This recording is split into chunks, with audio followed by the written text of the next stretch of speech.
teman tak kasat mata. Semua berawal saat Dina dan suaminya pindah ke rumah warisan kakek di pinggiran kota. Rumah tua bergaya kolonial itu sudah lama kosong, namun masih berdiri kokoh. Mereka pikir ini tempat sempurna untuk membesarkan anak sematawayang mereka, Lani. Lani, bocah perempuan berusia 5 tahun, dikenal pendiam tapi penuh imajinasi. Hari pertama di rumah itu, ia langsung berlarian di halaman belakang, tersenyum lebar, seolah menemukan tempat bermain baru yang tak terbatas. Tapi hanya 2 hari setelah pindah, Dina mulai menyadari sesuatu yang ganjil. Lani sering bicara sendiri di kamar atau halaman. Ketika ditanya, Lani hanya menjawab, "Aku lagi ngobrol sama Siska, temanku yang tinggal di sini dulu." Awalnya Dina menganggap itu wajar. Imajinasi anak kecil seringkali menciptakan teman-teman khayalan. Tapi ada yang janggal. Cara Lani bicara dengan Siska terlalu nyata, seolah ia sedang menjawab pertanyaan sungguhan.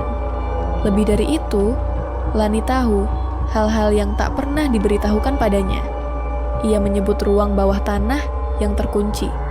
Ia tahu kalau rumah itu dulu pernah terbakar, sebagian di tahun 1970-an. Padahal, Dina bahkan belum sempat bongkar arsip rumah. Suatu malam, Lani mendatangi ibunya dan berkata dengan nada polos, "Siska nggak suka lampu kamar dinyalain terus. Dia bilang dia suka gelap." Malam itu, lampu kamar Lani berkedip sendiri lalu mati. Tak bisa dinyalakan kembali sampai pagi. Dina mulai gelisah. Ia mencari tahu sejarah rumah lewat catatan lama dan dokumen milik almarhum kakeknya. Dari situ, ia tahu rumah itu dulunya milik keluarga besar mereka dan pernah menjadi tempat tinggal beberapa kerabat jauh yang sudah lama meninggal. Salah satu nama yang membuat darahnya dingin adalah Siska, seorang anak berusia 7 tahun yang meninggal akibat terjebak di ruang bawah tanah saat kebakaran puluhan tahun lalu. Tak banyak data soal Siska, hanya 1 foto tua dan 1 nama di pohon silsilah. Dina tak pernah menceritakan nama itu pada Lani, tapi malam itu ia memberanikan diri bertanya, "Lani, Siska itu siapa?" Jawaban Lani datar, "Dia anak tante kamu, tapi dia udah gak bisa keluar rumah, makanya dia senang sekarang ada aku." Ketakutan mulai merayap saat Lani tak hanya bicara, tapi juga mulai berubah. Ia tak mau lagi tidur dengan orang tuanya. Ia bicara dalam 2 suara, kadang dengan nada tinggi seperti biasa, kadang dengan suara berat dan dingin yang tak seperti anak-anak. Puncaknya terjadi saat Dina mendengar tawa 2 anak kecil dari arah kamar Lani. Tapi ketika ia buka pintu, hanya Lani yang duduk di pojok ruangan, tersenyum ke arah sudut gelap sambil berkata, "Kita nggak akan bilang ke mama, kan?" Dina dan suaminya memanggil pendeta setempat.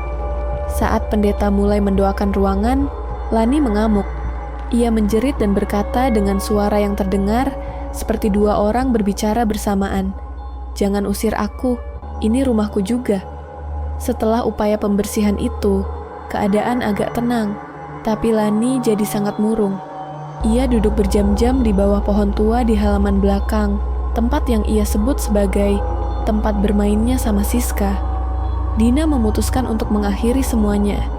Ia membawa Lani mengunjungi makam keluarga di desa, tempat sebagian besar leluhurnya dimakamkan. Di sana, Lani mendadak diam dan menunjuk 1 batu nisan kecil yang usang dan tertutup lumut. Tanpa ragu, Lani berkata, "Itu rumah Siska yang dulu, tapi dia nggak suka sendirian." Dina menggigil. Di batu nisan itu terukir samar nama, Siska Amalia, 1970. 1977. Anak kecil yang tak pernah disebut dalam keluarga sejak kejadian itu.